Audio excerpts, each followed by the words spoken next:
buenas tardes. Continuamos la cuarta jornada de Congreso Futuro, dando inicio al panel Energía y Recursos Naturales. Los próximos años traerán grandes desafíos en materia de energía, desafíos que serán importantes para nuestra supervivencia como especie. En este sentido, Chile tiene enormes ventajas en el terreno de las energías renovables, pero ¿cómo aprovechar de mejor forma nuestro potencial? ¿Continuaremos creciendo de forma sustentable?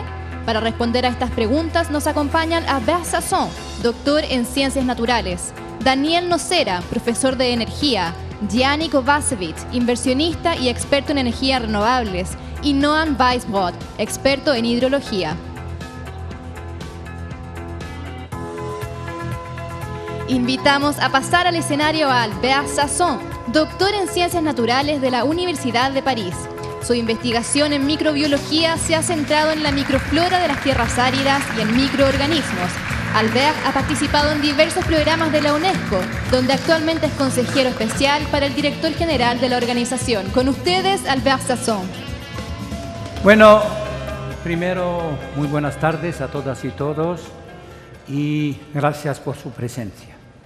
En primer lugar y ante todo quiero agradecer muy sinceramente al senador Guido Gerardi Lauin y vicepresidente del Senado de la República de Chile y también encargado de la Comisión de Desafíos Futuros, Ciencia, Tecnología e Innovación. Claro, es por sí mismo un campo enorme que este Congreso del Futuro trata de abordar de varios ángulos. Ayer de noche decidí de cambiar totalmente de tono, no del tema, y dejar aparte lo que había preparado desde París y mi país de origen, Marruecos, porque después de haber oído, no tantas confieso, pero una proporción bastante grande de las ponencias y de las presentaciones, decidí de tomar el pulso del Congreso, de cierta manera, y de ver cuál es el hilo conductor. Porque quisiera que lo que voy a decir esté, digamos, más o menos en el sendero de este Congreso. Y me parece que lo mejor es seguir lo que está en los paneles y de buscar como hilo conductor el hecho de tomar conciencia. Y ustedes se acuerdan que el doctor Claudio Aranjo dijo que conciencia tenía con y ciencia. Es decir, que con la ciencia, pero claro, también con las ciencias de todas las ramas, de las sociales, de las humanidades y de las ciencias así llamadas duras, podemos abordar, digamos, los problemas que enfrenta la humanidad y que enfrentará los de mañana y las generaciones futuras. Entonces, en primer lugar, quisiera ofrecerles unas reflexiones como, primero, cuando se habla de energía, se habla de una enorme cifra de negocios a nivel global, desde los yacimientos de energía, su producción, su transformación, su utilización por el consumidor. Es una cadena de valor que es enormemente fructífera y entonces nos da un poco, perdimos un poco el equilibrio a ver estas cifras que son casi iguales a las de la industria farmacéutica y hoy día, claro, más en la revolución informática, que también llega a cifras extraordinarias y estos famosos GAFAs, Google, Alphabet, Apple, Facebook, etcétera, y por supuesto Amazon y los que siguen son gigantes que tienen una influencia enorme en el mundo. Entonces, ¿y por qué hemos llegado a esta situación? Yo diría que primero es una evolución. Desde el primer barril de petróleo, de la primera mina de carbón, que fue a la base del motor térmico y de la industria, la revolución industrial primero, A lo largo de los siglos que han pasado, hemos evolucionado, pero al mismo tiempo estamos haciendo una revolución, como es la revolución precisamente industrial. Y la diferencia entre las dos palabras es una R. Y la R significa, a mi modo de ver, responsabilidad.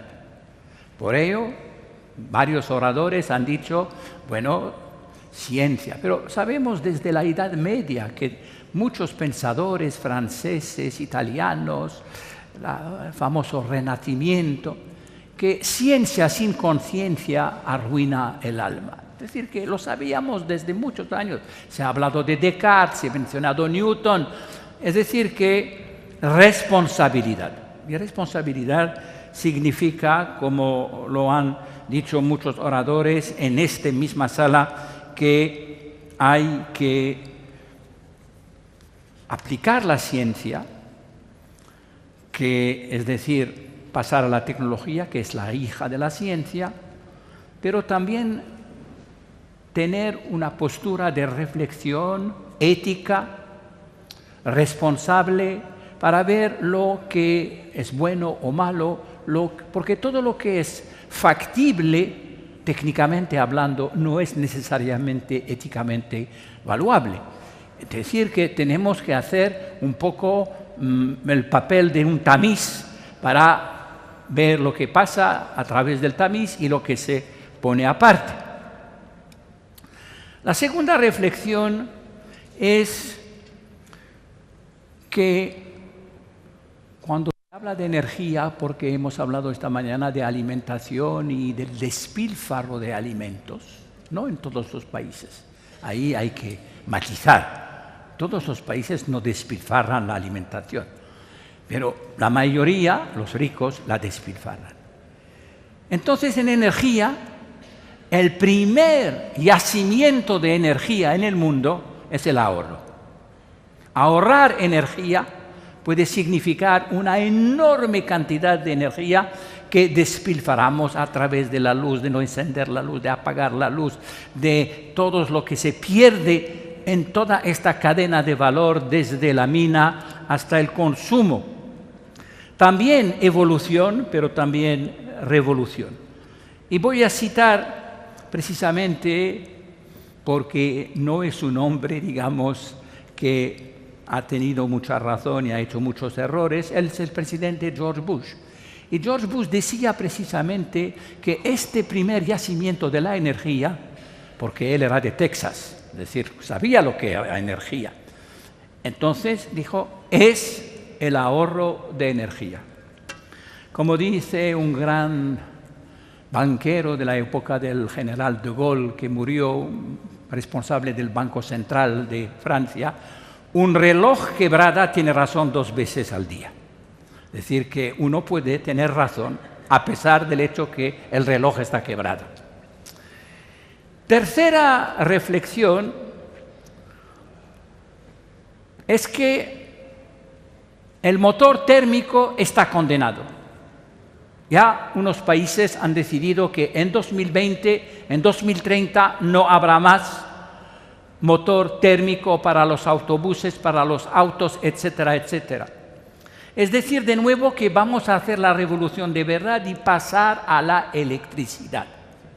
Es decir, los coches eléctricos. Y los países que anticipan, como la China, como unos otros países, Suecia, por ejemplo, y los países escandinavos, ya están en esta revolución de pasar del térmico a la electricidad. Y la electricidad limpia, la electricidad que proviene de fuentes de energía renovables, el sol, el viento, la hidráulica. ¿Cómo vas a tener otra charla sobre este tema? No voy a entrar mucho en detalle, pero quería solamente decirles que aquí en 10 años vamos a pasar de una fase a la otra fase. Y para los países en desarrollo, es importante que ya todavía deciden de terminar con el coche térmico para pasar al coche eléctrico. ¿Qué significa transferencia de tecnología? ¿Qué transferencia de saber hacer? Y lo digo muy francamente, en un país como el mío de origen, Marruecos, somos el más grande de África, después de Sudáfrica, productor de automóviles. Vamos a llegar a exportar 600 automóviles al año. Da mucho empleo, alrededor de 100.000 empleos se han creado, pero esto no es suficiente para asegurarnos de un crecimiento económico de 6%. Estamos a las 4% y eso no es suficiente. Entonces, la propuesta que hacemos desde la Academia de Ciencias es decir, ahora es el momento para Marruecos de negociar con lo que sea, porque tenemos Renault, Nissan, tenemos Peugeot y todos los que van alrededor de ellos, y acabamos de firmar un acuerdo con BHW Auto Industry de China.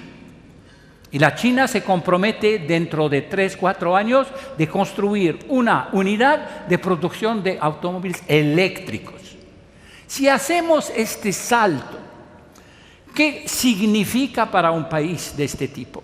Significa que vamos a tener un producto de mucho más valor agregado, que se venderá mucho más, que tendrá un mercado que sea el mercado al sur de África del Oeste o al norte de Europa. Entonces, ahí está el cambio, de pasar de un ingreso mediano inferior al ingreso mediano superior. Lo que han hecho España, lo que ha hecho Portugal, es el desafío que tenemos en esta parte de la energía, de pasar poco a poco del petróleo. Eso no significa que vamos a acabar completamente con el petróleo, habrá siempre nuevos yacimientos, pero la idea es que el petróleo tiene que ser reservado a los usos que son dependientes totalmente de este. Pero el transporte se puede hacer de otra manera. Hay el hidrógeno, por supuesto, en la horizonte. Ya Finlandia y ya en Islandia utilizan buses como fuente de energía el hidrógeno. Entonces, aquí también estamos en una evolución y que pasa a la revolución si sabemos tomar las decisiones a tiempo. Y ahí viene otra cosa que se ha dicho aquí o acá: ciencia sí, tecnología sí, pero hay que saber cuándo. El cuándo es muy importante, porque si llegas tarde en la cola estás al final. Si llegas con el pelotón de adelante, esto es más fructífero para el país y para el empleo y para la gente en general. Quinta propuesta de reflexión son precisamente que vamos a llegar en 2020, 2030 a un mix energético, es decir, una mezcla. No sería solamente el petróleo, ni el gas de schiste, ni el carbón, pero sería también las fuentes renovables de energía: solar, eólico, hidráulico. ¿Sabemos cuáles son los defectos de estas energías renovables? Bueno, primero, son recursos naturales gratuitos, es decir, la materia prima es gratuita. Pero hay que almacenar esta energía. En la noche no hay sol, entonces en la noche no se puede almacenar. Sí, durante el día nos ha hecho lo necesario para tener energía almacenada. Y esto se hace con baterías de litio. Aquí se ha dicho que en este país hay litio. Muy bien, y yo sé dónde está, en Atacama. Pero en Atacama también tenéis sol 365 días al año. pero no 365 noches. Es decir, que aquí el problema fundamental es el almacenamiento de la energía. Por eso la preferencia va al fotovoltaico. Mientras que en Marruecos, por ejemplo, hacemos las dos cosas. Hacemos el fotovoltaico, paneles y paneles en miles de hectáreas, pero también el cilíndrico parabólico que permite a los rayos del sol, y el cilindro sigue el sol durante todo el día para recuperar los rayos y transferirlos a una torre donde se concentra, donde recalienta una solución de aceite con minerales hasta 350 grados para hacer, digamos, tornar una serie de turbinas, y esto es la electricidad que sale de eso. Y el almacenamiento es muy importante, estamos trabajando mucho sobre ello, hay cosas conocidas en la tecnología, pero hay mucho que hacer. Lo mismo con el eólico. Se construyen bastante eólicas en todo el mundo, Pero cuando no hay viento, ¿qué hacemos? Entonces dependemos del viento. Tenemos en todos los países áreas donde hay mucho viento y ahí hay que poner los eólicos. Bien, los ecólogos nos dicen, bueno, el paisaje, etcétera, completamente de acuerdo, pero se puede hacer offshore, digamos, hasta un poco de las playas, de las rías, y de esta manera perjudicar menos al paisaje. Y esto es una fuente que está creciendo de manera increíble. La China está la primera. Vienen los Estados Unidos y después los escandinavos y Francia, algo por ahí. Y también nuestros países en desarrollo están construyendo parques de, digamos, turbinas eólicas, que son monstruos de 90 metros de altura, pero hay una tecnología muy bien reconocida, muy bien hecha. Por ejemplo, los españoles construyen turbinas excelentes, los daneses también, y no es solamente los Estados Unidos. Y ahí la China está considerado como un mercado importantísimo para el futuro de esta fuente de energía. No iré más porque habrá una charla sobre el tema y no quiero que haya mucha redundancia. El problema es también el nuclear. El nuclear, un país como Francia, que no tiene ni una gota de petróleo, que tiene un poco gas natural, ha decidido en 1960 de ir al nuclear y ha construido uno de los parques más importantes de centrales nucleares después de los Estados Unidos. Y de ahí viene la electricidad que tenemos en Francia. La mayoría de la electricidad viene de estos parques. Si eliminamos los parques, ¿de dónde va a venir la electricidad? Claro, fuentes renovables están en marcha, pero no es suficiente. Por eso el gobierno francés está haciendo una política de eliminación progresiva de las centrales, como lo está haciendo Alemania. Porque el problema del nuclear no produce CO2, eso es verdad, es una cosa limpia, salvo que hay desechos. Y estos desechos son muy difíciles de, digamos, transformar. Me señalan que tengo que concluir. Si dejamos estas fuentes de energía renovables, nos queda, por supuesto, la bioenergía. Allí, de manera muy rápida, sabemos que podemos utilizar los seres vivos, las plantas, los microorganismos, para producir también energía. No voy a contar la historia del almidón transformado en etanol después de fermentación alcohólica, de Brasil, que está un gran poder de azúcar y también de etanol. Hubo este gran debate, ¿cómo se puede atrever de utilizar cultivos comestibles y transformarles en biocombustibles?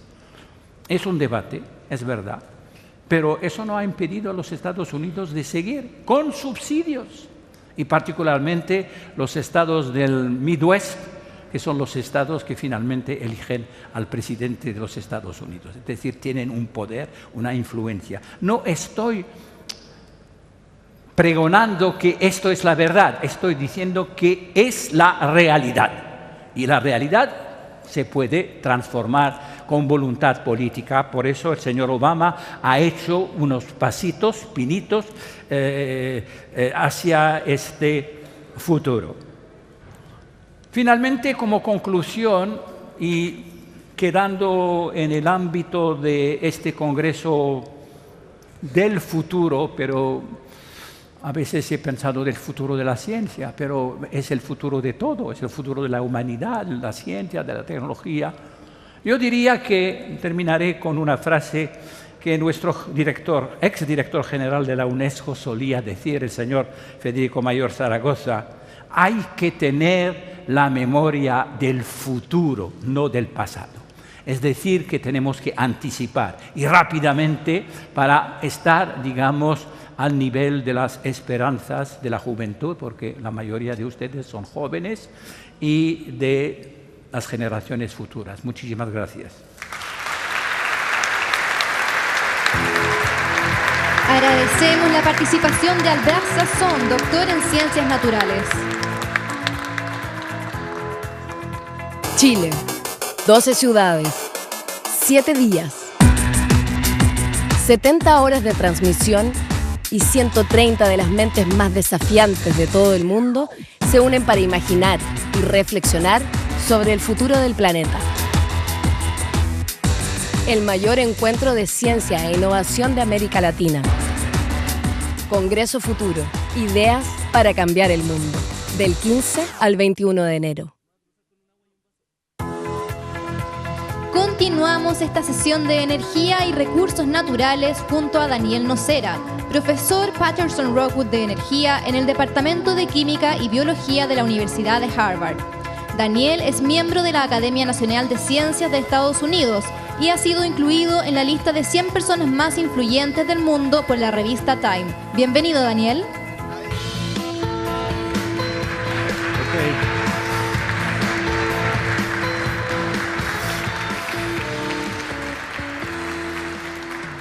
Hello, hello.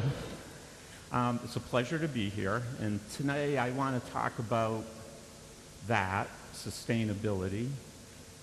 And when you think about sustainability, you usually think of the earth. Generalmente pensamos en la tierra, en verde, en ríos y los cielos que son azules. Pero esta idea dice el sustenoceno, dice que no se puede tener cielos azules y pastos verdes a menos que uno se preocupe de lo otro. No solamente la tierra y el medio entorno, también tenemos que preocuparnos de las personas. Y esto nos dice... Let me see if I can get my slides to work. I need help. My slides aren't. Oh, are they moving? No, they're not moving.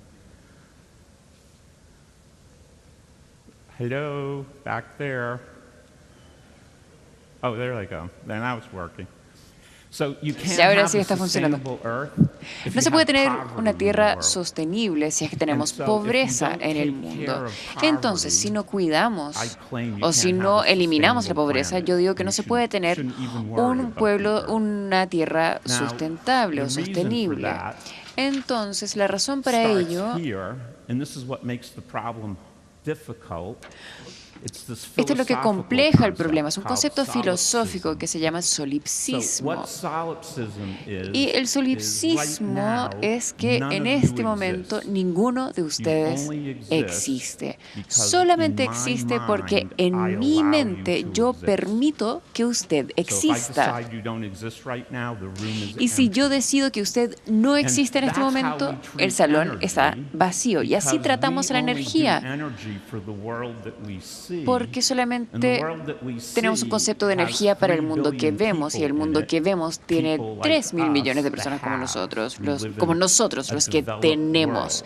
Vivimos en un mundo desarrollado, pero el problema es que las personas que no podemos ver, 6.000 millones, son pobres y no tienen acceso a las energías. Entonces, actualmente hay 3.000 millones de personas en el mundo sin ningún acceso a la energía.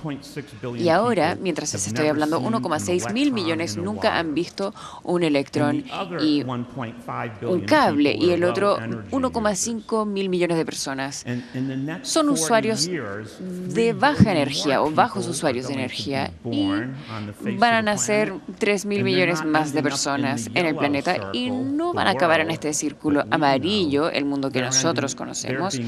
Ellos nacen al mundo pobre.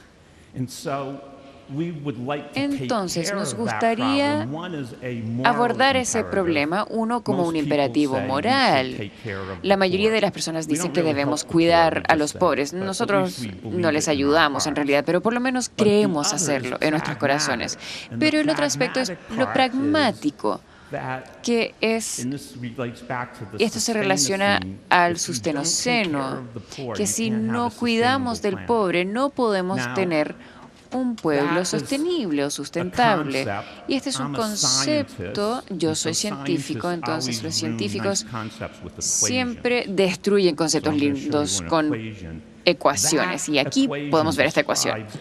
Esto describe el uso o consumo de energía, y si yo conozco la población, si yo sé el Producto Nacional Bruto por persona, la riqueza de un país por persona, y si conozco la intensidad energética, que es cuánta energía requiere o se requiere para hacer crecer mi PNB. Si yo conozco estas tres cifras, puedo calcular el consumo mundial energético, y esto lo hice hace 10 años. Hace 10 años se podía calcular, parece que lo actualicé en 2012, pero se estaba usando 16 terawatts o terravatios de energía, y el mundo en el año 2012 tenía una ampolleta, que era una ampolleta de 16 trillones de megavatios, y está encendido siempre, y hay que entregarle combustible. Generalmente se le da carbón, petróleo y gas para mantener encendido esta mega ampolleta. Y en 2050 se va a requerir el 16 terawatts más. Tendremos una ampolleta de la potencia doble, pero cuando hice este cálculo supuse que cada partícula de energía que usamos hoy día la vamos a ahorrar en el futuro. Entonces hice el supuesto de que ahorraríamos 16 megavatios, pero necesitan 16 más. Bueno, porque ustedes van a ser buenas personas, van a ahorrar esta energía del futuro, pero sigue siendo insuficiente, y es debido a estos 6.000 millones más personas que van a nacer. Ellos necesitan energía, y cuando se agregan a estas personas a la ecuación, uno ve que va a duplicar su uso de energía. Y esto lo llamo no legado, porque no han heredado un sistema energético. Ustedes aquí sí, porque hay cables en la tierra, y los edificios todos tienen un sistema eléctrico, pero en la mayoría del mundo no han hecho tal inversión aún. Y yo digo que todo esto debe estar distribuido para todos, disponible para todos, y sin un gasto enorme. Esto significa sin ingeniería compleja, y la razón está aquí. Así es como yo hago investigación en Harvard. Mis estudiantes inventan cosas. Yo soy profesor, yo me siento ahí y me meto a Google y dibujo estos ploteos de Google, y entro al laboratorio y digo, miren lo que descubrí. Esa fue una broma. Y me devuelven a la oficina y dicen, ya, vuelva a sentarse. Esta curva es muy interesante. Un Boeing 777, me pregunté cuánto pesa y cuánto costó fabricarlo, y ese año fabricaron 74, y también hice ese cálculo para maquinaria y herramientas eléctricas. Entonces tengo que saber el costo por libra, tengo que saber el peso de algo, el costo y cuánto se fabrican, y luego puedo predecir los precios. Lo primero que ve es que nunca se fabrica nada que cueste menos de $10 por libra.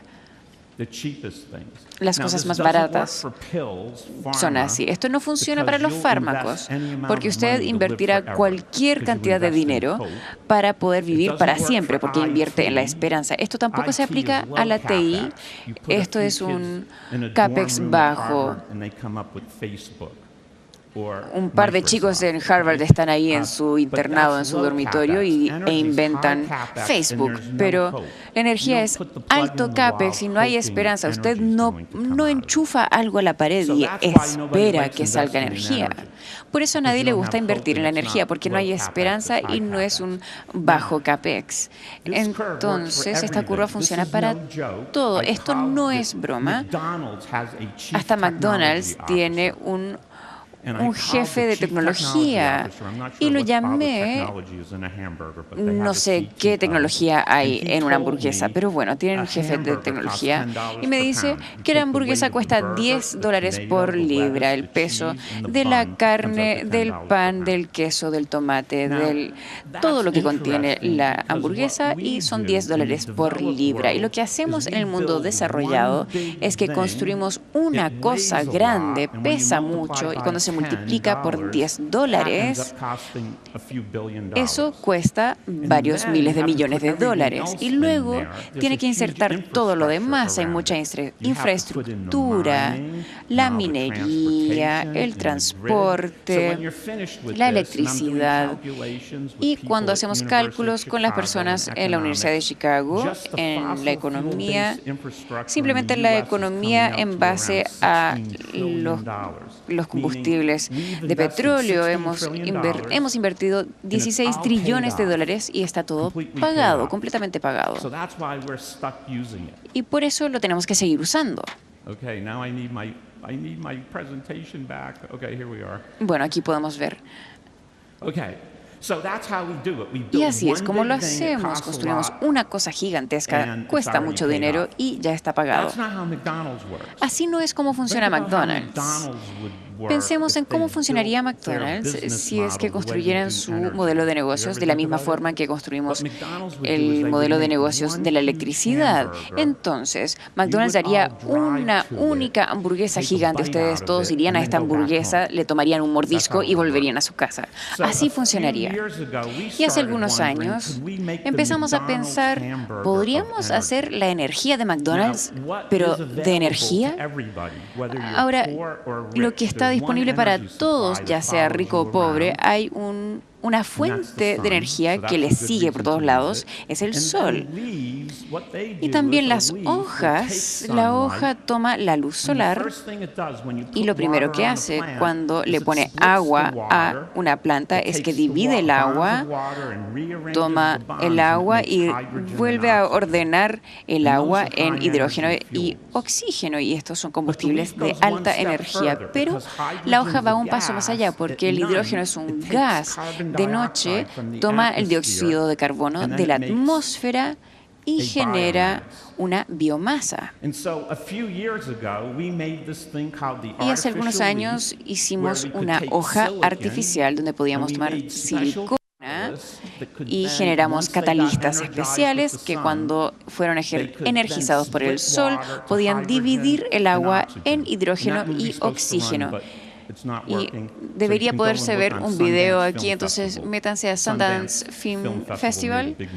Hizo una gran película sobre esta hoja artificial. Eso parece una hamburguesa. Les dije que les iba a dar una hamburguesa. La silicona, el sol golpea la silicona, esa es la hamburguesa, y los catalistas están en la parte superior y la parte inferior. Y ahora yo puedo distribuir esta hoja artificial a todas estas personas alrededor del mundo. Lo pueden poner en un vaso de agua, le llega sol y obtienen hidrógeno y oxígeno. ¿Pero qué van a hacer con el hidrógeno? Esto es lo que haríamos en nuestra sociedad. Inflaríamos globos, porque no tenemos una infraestructura para el hidrógeno. Entonces, hace 2 años tomamos una bacteria y le insertamos genes, el código genético para que la bacteria respirara o aspirara hidrógeno, y esta bacteria crece con hidrógeno. Su único alimento es hidrógeno de la división del agua vía el sol con estas hojas artificiales. Pero también insertamos genes para aspirar hidrógeno de carbono y luego generaron combustible, y esto es la hoja biónica, y generan combustible líquido y biomasa a 10 veces la eficiencia de fotosíntesis. Entonces nosotros le ganamos a la fotosíntesis natural por un factor de 10. Esta bacteria se pone en agua, toman hidrógeno de la hoja artificial, respiran CO2 y excretan biocombustible que luego puede recolectar. Y lo positivo de esto es que no estamos en competencia con cultivos. Esto se puede hacer en el desierto. La bacteria está en un vaso. Y hay otra cosa que se puede pensar también, y es algo que está en el aire, es nitrógeno. El año pasado tomamos una bacteria que tomó hidrógeno de la división del agua, respira o aspira nitrógeno y genera amonia, y ahora amoníaco, y puede poner esta bacteria en el suelo, y aquí pueden ver cuáles plantas tienen esta bacteria y cuáles no en la imagen. Entonces esa bacteria toman nitrógeno, hidrógeno, y luego lo que hacen es crecen estos cultivos. En este caso tengo cultivos gigantes, 300% el porcentaje o el tamaño de lo que son normalmente, y rábanos. Y si es que pensamos que nuestro material de inicio son sol, aire y agua, le diré, no necesitamos que tenga agua limpia. Nuestros catalistas también funcionan con orina, siempre y cuando tengan algún tipo de fuente de agua, sol y aire, y tiene estas dos invenciones a su disposición, puede generar combustible y puede alimentar a los pobres, y no necesito esa infraestructura enorme porque los pobres no tienen el dinero para pagar trillones de dólares por ello. Y esto es lo que yo veo como el futuro de nuestro planeta, y los pobres cuidarán de usted porque usted va a sentir envidia de ellos y va a querer vivir como ellos. Así que gracias. Agradecemos a Daniel Nocera, profesor de energía en la Universidad de Harvard.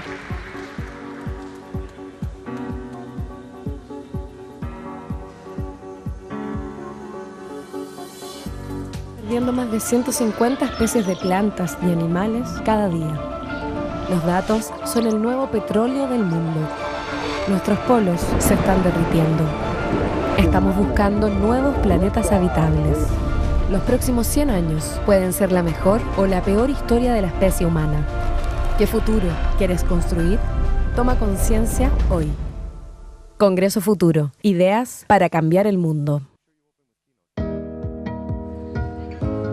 A continuación le damos la bienvenida a Yanni Kovacevic, inversionista y experto en energías renovables. Yanni es autor de numerosos libros y cofundador de Copperbank. Tras más de 15 años invirtiendo en recursos naturales, ha documentado sus intereses en un modelo de negocio único que provee a empresarios e inversionistas. Con ustedes, Yanni Kovacevic.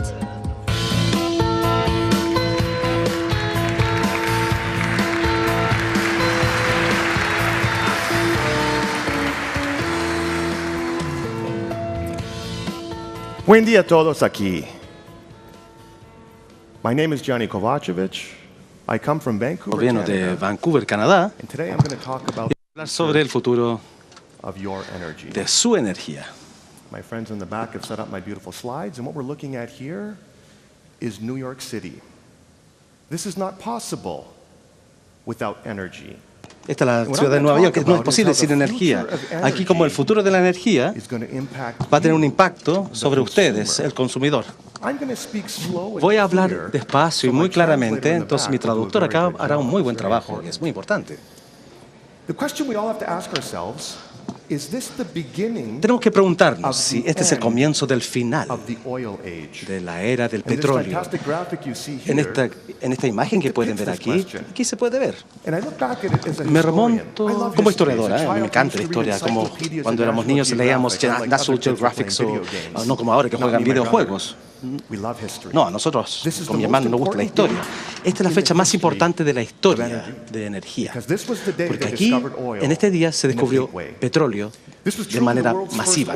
Este fue el primer geyser de petróleo en el sur de Texas, o de Texas. Muchas personas pensaban que no había nadie, y se perforó ahí por parte de una persona que se llama Anthony Lucas de Croacia, que nació en 1845.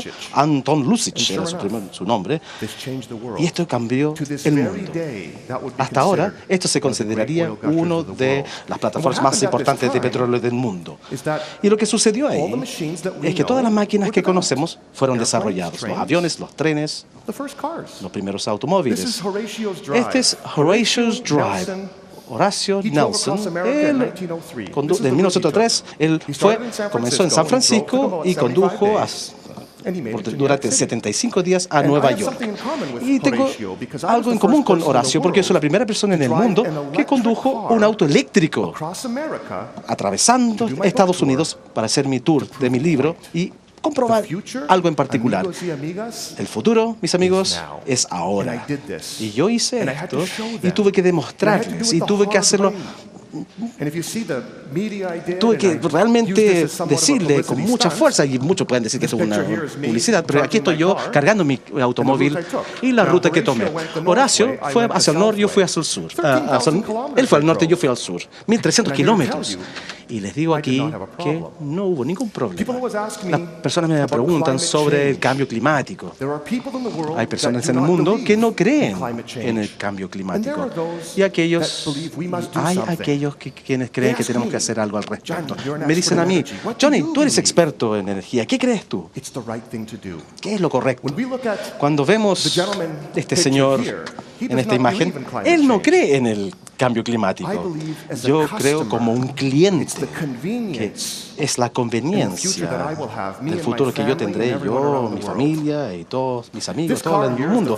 Este auto es el London Cab, el taxi de Londres, ¿cierto? Todos quienes conocen Londres han estado en uno de esos, pero son a diésel. No se podrá comprar uno a menos que es eléctrico. Lo interesante aquí es que esta empresa inglesa, que fue adquirido por los chinos, ya no es inglés. Los chinos son líderes en este ámbito.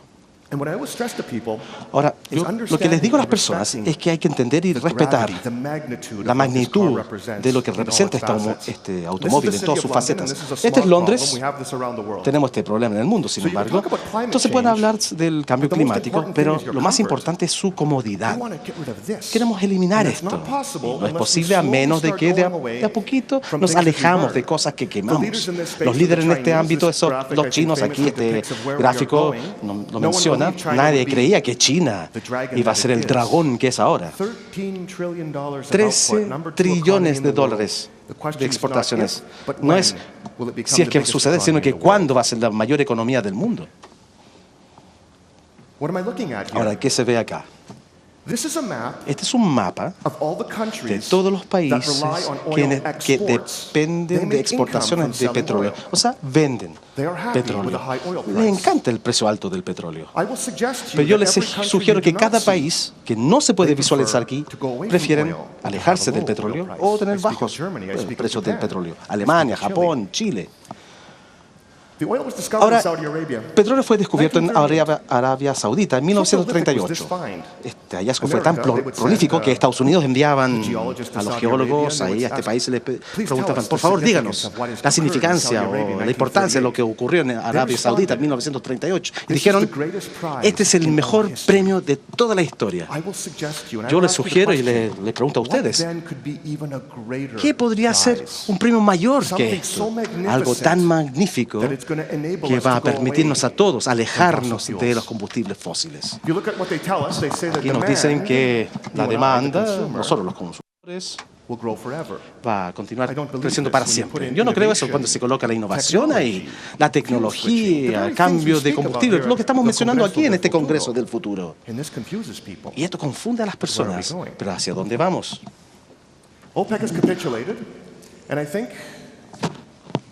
Creo que, mira, piensen en esto. ¿Qué es la energía? Casi todas las cosas que se compran provienen o vienen con cierta electricidad. Veamos esto.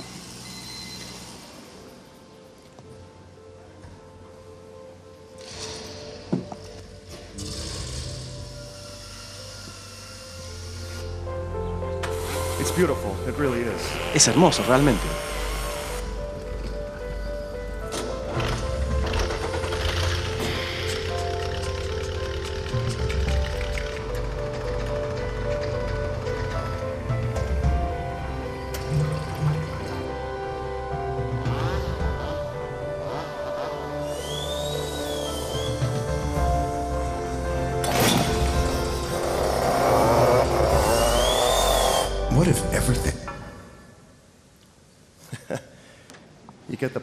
¿Me entienden, verdad? Casi todas las cosas que se compran provienen con un cable eléctrico. ¿Y qué va a suceder en el futuro? Es que vamos a cambiar de aquellas cosas que están creadas de petróleo hacia las cosas que son creadas con un cable. Gran petróleo tenía un negocio de 100 años con la industria, donde vemos el futuro del automóvil y no ha cambiado. ¿Saben que hay 6 a 7 mil componentes en un auto eléctrico? Miren, ahí están todas las partes. Aquí está el problema con esa industria. No hay muffler, silenciador, no hay bujía, no hay correa, no hay cadena, no hay servicio. ¿Y cómo se puede hacer un auto ahora? Este es el auto eléctrico. Tiene 100 cosas importantes. Esas piezas. Pero eso es lo que estamos fabricando. No solamente hay presión gubernamental sobre esto, pero también están las cosas que los preocupan. Estoy hablando sobre las cosas incumbentes. La industria automotriz. Es el Big Tech, la tecnología grande, que es más importante que todos los negocios incumbentes. ¿Quién lidera a quién? Si vemos las empresas más grandes del mundo, son todas del ámbito tecnológico. Si vemos esta lista, durante los últimos 100 años, aún así sería el petróleo, pero ya no tecnología e innovación. Es ahora. Hay 5 trillones de dólares de dinero que se invierten para poder alejarnos de combustibles fósiles. Pero ¿qué pasaría? Yo sugiero a todos, no importa cuál, si les gusta lo verde y ambiental, lo que tienen que aceptar cuando nos alejamos de los combustibles fósiles, vamos a utilizar electricidad. Y esta electricidad necesita cobre. La ciencia es algo que no podemos cambiar. Aquellos que nos conocen mejor, quienes han dependido de esto por mucho tiempo, lo saben. Esta persona, señor Mohammed bin Saud, ¿están de acuerdo que este es el estado más grande de petróleo en el mundo? ¿Están de acuerdo que tiene 100 años de reservas o depósitos de este producto? Pero la gente no se da cuenta que ahora están entrando en otros ámbitos ahora, tecnología. Lo que era Arabia Saudita durante 150 años es lo que Chile, Perú y lugares que tiene cobre. El cobre es la necesidad absoluta para el futuro de la energía, porque toda la energía verde o limpia, no importa cómo lo consideren, genera por electricidad. Tiene que tener cobre. Y le doy un raciocinio eléctrico. La motorización es donde se utiliza la energía. 55% de todo lo que se consume en el mundo es en automóviles y cuando se cambia esto se utiliza electricidad. Cuando se crea un motor eléctrico mucho más eficiente se utiliza más cobre. Si vemos aquí los paneles solares y eólicos, veo cobre, 500% más cobre cada vez que hay un parque de eólicos. Tiene 10 veces más cobre que otras formas convencionales de generación. Y si vemos la eficiencia acá, no me gusta la matemática, no me gustaba mucho, hay fórmulas muy complicadas, pero el punto es que cuando se crea algo que es eléctrico y se hace más eficiente, se retira el aluminio y se utiliza el cobre. Y por supuesto, la cuarta aquí, la mano invisible. En cada pueblo van a haber más y más cobre. Es increíble, irreemplazable y reciclable infinitamente. Julio César nunca votó sobre, Napoleón Bonaparte tampoco. Hasta el día de hoy, si uno tiene cobre, se recicla casi toda. Y vamos a necesitar mucho más en el futuro. ¿Pero de dónde proviene? Si la demanda de estos dos productos es totalmente diferente, le voy a contar otro secreto que la mayoría de la gente no lo sabe. Ya no es un secreto, es un hecho. Los suministros de petróleo del mundo vienen de 4.700.000 pozos. 50% del cobre primario proviene de 25 minas de cobre. Muy especial. Lo que tienen aquí en sus industrias acá es extremadamente especial y tendrá mayor valor. Y es una necesidad extrema para toda la humanidad. Hay que recordar esto para siempre. Y cuando se habla sobre la toma de decisiones en el mundo del petróleo, tendremos que tener un estadio de personas en gestión. Pero en el mundo del cobre hay muy pocas personas porque es muy poco frecuente, es raro, solamente ocurre en pequeñas cantidades en algunos lugares. Entonces, piensen en la energía. Se me está acabando el tiempo, pero... Mi última imagen de Santiago. Lo que les sugiero es que el futuro de la energía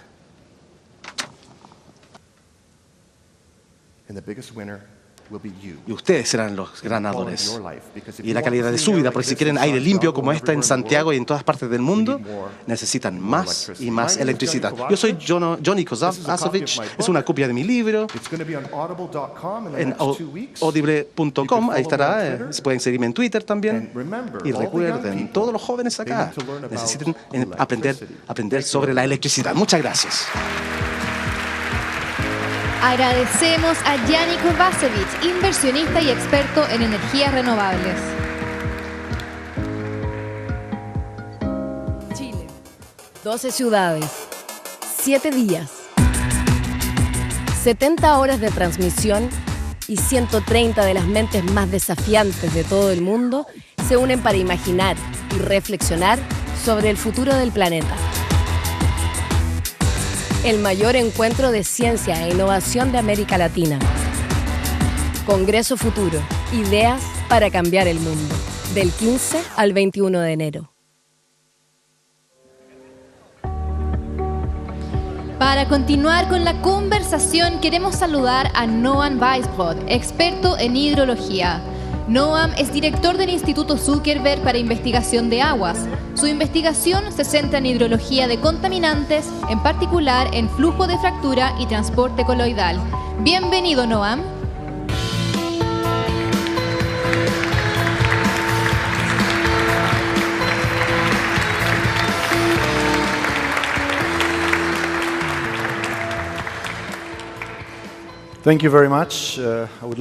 Muchas gracias. Quisiera agradecer a los organizadores del evento y a ustedes por venir a escucharme.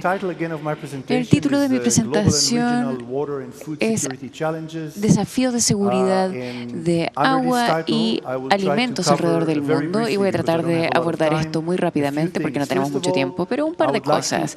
Primero que todo, quisiera presentarles el problema general, el nexo de agua, alimento, energía y sanidad. Voy a enfocarme en agua y en alimento y en algunos puntos destacados, y luego voy a entrar en detalle en nuestra región. Provengo de Israel y vamos a estudiar algunas maneras para un mejor manejo o gestión, y también voy a tratar de terminar con mi perspectiva personal. Creo que todos los que están aquí presentes saben que el agua se ha convertido en un gran problema y está creciendo cada vez más.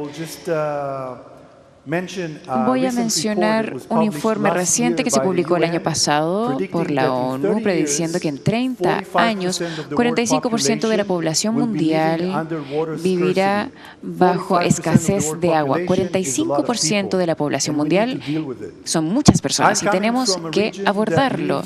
Provengo de una región que tiene escasez de agua desde que se inició nuestro país, entonces hemos tenido que encontrar algunas soluciones para ello. También vale la pena recordar que cuando hablamos de áreas áridas, las personas piensan de áreas áridas. En varios lugares hablamos de más de 40% de la zona terrestre y 35% de la población mundial que también está creciendo. Muchas personas viven en zonas áridas y la razón principal por el problema es bastante obvia. Sabemos que vivimos en tiempos donde hay un crecimiento poblacional importante. Hay diversos modelos que pueden ver aquí que entregan diversos valores y cifras, pero en general hay un crecimiento poblacional importante y al hablar del crecimiento poblacional hablamos de más personas y más personas requieren más alimento y más alimento requiere más agua, mucha agua. Para recordar que debemos producir 1 kilo de carne, requerimos entre 5.000 y 20.000 litros de agua. Es mucha agua. Y al hablar del agua que bebemos alrededor de 3 a 5 litros al día. Pero el agua que se requiere para cultivar la comida es entre 2.000 y 5.000 litros al día. Entonces, la mayoría del agua se usa para la producción alimentaria. Otra cosa que vale la pena recordar es que al hablar del crecimiento poblacional estamos hablando particularmente de países en desarrollo, países débiles. Y estos países tienen problemas importantes o el problema mayor para estos países son el agua y el alimento. Esta presentación no tiene que ver con el crisis de agua en países en vías de desarrollo. Eso requeriría otra presentación. Pero voy a mostrarles algunas cifras para poder entender dónde nos ubicamos. 1,5 millones de niños mueren todos los años debido a enfermedades en base al agua y se pierden muchos días días escolares debido a enfermedades ligadas al agua. Es un problema importante en estos países. Y decidí mostrarles estas imágenes para demostrar que no tiene que ser médico ni tampoco un profesor de hidrología, que si usted toma o bebe el agua que están en estas dos imágenes inferiores, lo más probable es que vaya a quedar enfermo. Estas fotos las tomamos en expediciones que hicimos con nuestros estudiantes en aldeas rurales en África. Si yo hubiese hecho esta presentación hace 15 años, la falta del agua era considerado ser un problema de países pobres, como los países que vemos o que vimos en la diapositiva anterior. Pero ahora sabemos que ya no es el caso. Tenemos problemas hídricas importantes, incluso en los Estados Unidos. En la parte occidental de los Estados Unidos, en los últimos 5 a 6 años ha habido una sequía significativa y vemos problemas hídricas importantes, particularmente en California, pero no solamente en esa zona. Entonces ya no es un problema solamente de los países pobres. Las razones son que hemos visto el crecimiento poblacional, pero también la desertificación, cambio climático, no importa si el cambio climático es parte de un ciclo natural o como resultado de actividad humana. Tenemos cambio climático y hay sequías, eventos extremos, temporadas poco usuales y, por supuesto, el estilo de vida que va cada vez más subiendo requiere más agua. Entonces, el tener dinero pero no tener agua llegó a ser un problema muy común. ¿Para qué se usa el agua? Ya se los mencioné.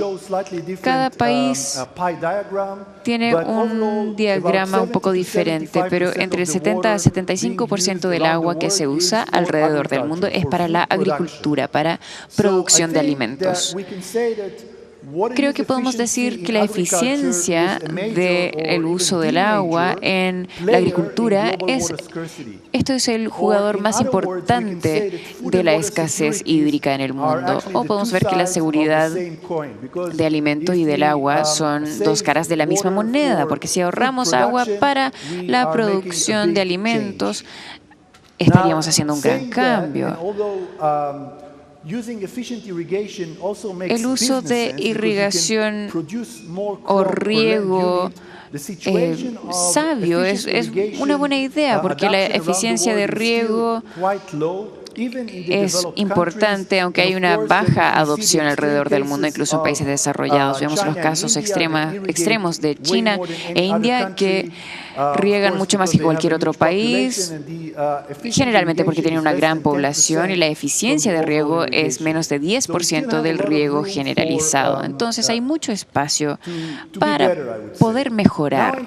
Tenemos muchas oportunidades para mejorar. Y vamos a hacer un zoom a mi región. Es una imagen satelital del Mediterráneo. Pueden ver el delta del Nilo a la izquierda, el Mar Muerto y el Mar Mediterráneo. Y no tiene que ser experto en un profesor de hidrología para decir que vivimos en una zona árida.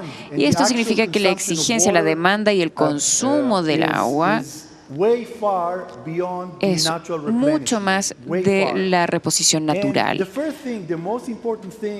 Y lo más importante que se puede hacer para abordar la situación es ver el agua como un commodity en escasez. Y si vemos el agua como una commodity en escasez, podemos resolver muchos problemas y mejorar la situación. Esto es muy importante.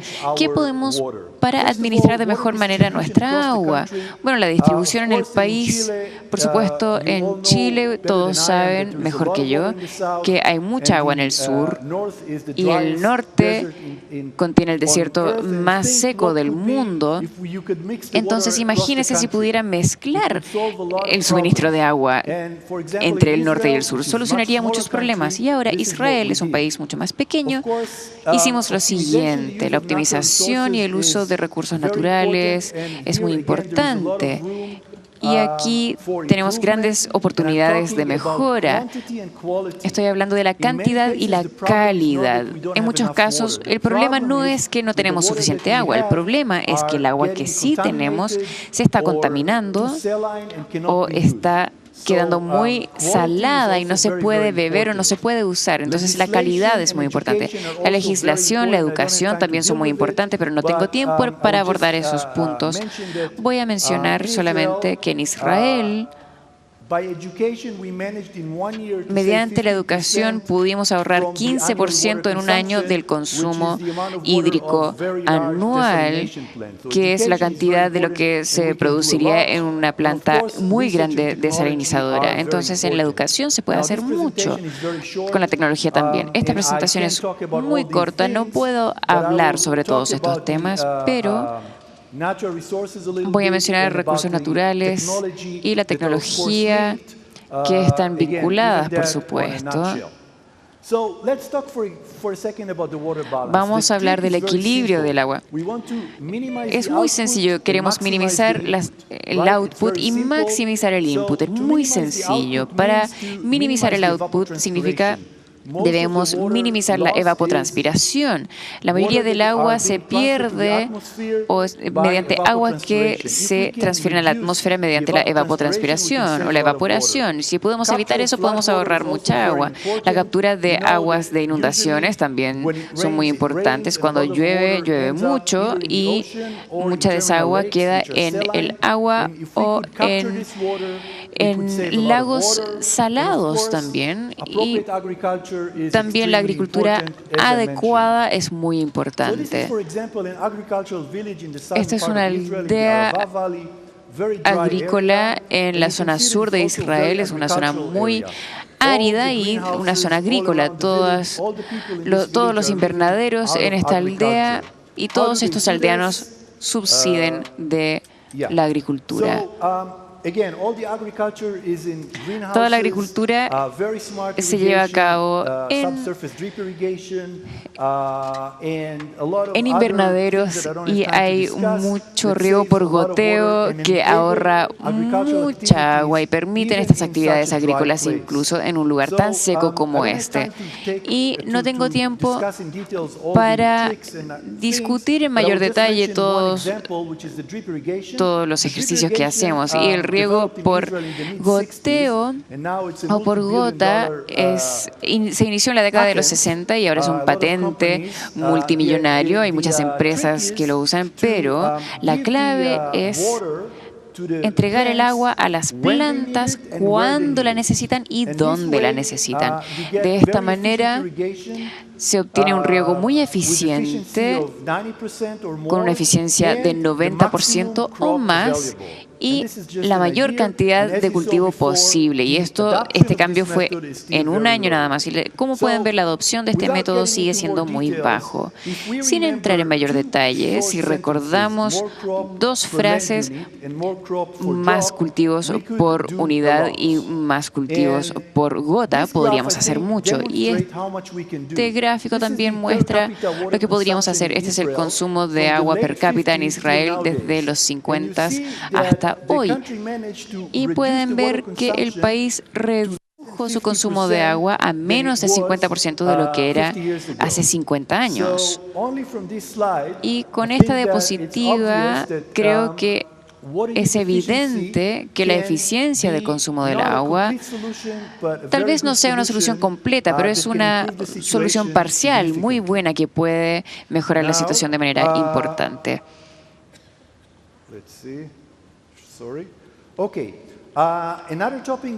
Otro tema es la producción de agua nueva. Y cuando digo producción de agua nueva, hay dos temas muy diferentes. Uno es el reuso de aguas servidas o aguas grises tratada, y la segunda es desalinización. Y entonces, aguas servidas tratadas significa que estamos recolectando nuestras aguas grises y usándolas, tratándolas y reutilizándolas para la agricultura. Y hoy tenemos tecnología que nos permite tratar el agua hasta que llegue a un nivel muy alto de purificación, y en algunos países, se bebe el agua tratado de aguas grises. En Israel sigue siendo ilegal, pero es posible hacerlo. Pero como pueden ver, en Israel estamos reutilizando 90% de nuestras aguas grises y negras de las casas, y estamos tratando el agua.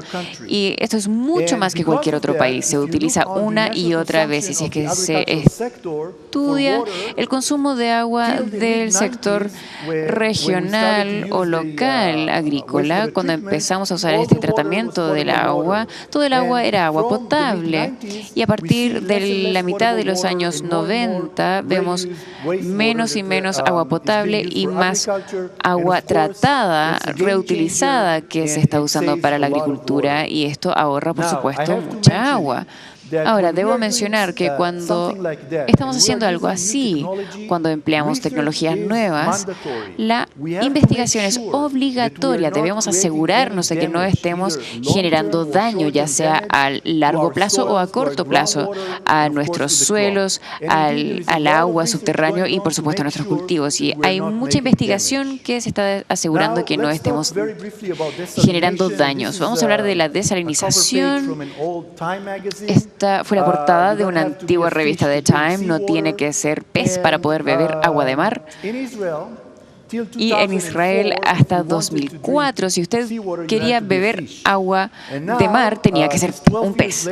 Pero 12 años después estamos desalinizando más de 600 millones de metros cúbicos al año, que es casi 75% del agua potable del estado, y eso significa que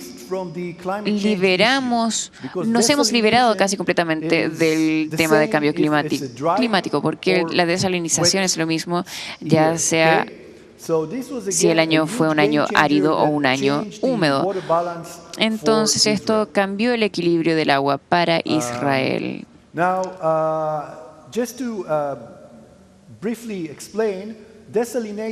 Entonces, para explicar la desalinización, que es la osmosis inversa, que ha progresado mucho desde el final de las décadas de los 60, la osmosis inversa, así es como se ven las plantas hoy en día. Hay mucha ciencia que se ha invertido en la mejora de la osmosis por inversión para la desalinización, para que sea más eficiente, más barato. Estas son algunas actividades que se están llevando a cabo para mejorar la tecnología desalinizadora. En resumen, creo que hemos visto, y espero que en esta presentación pude convencerles que el agua es un recurso muy valioso, pero es un recurso muy escaso y también es inestable y frágil. Por lo tanto, la conciencia, la educación, innovación y la tecnología son muy importantes para poder abordar este tema.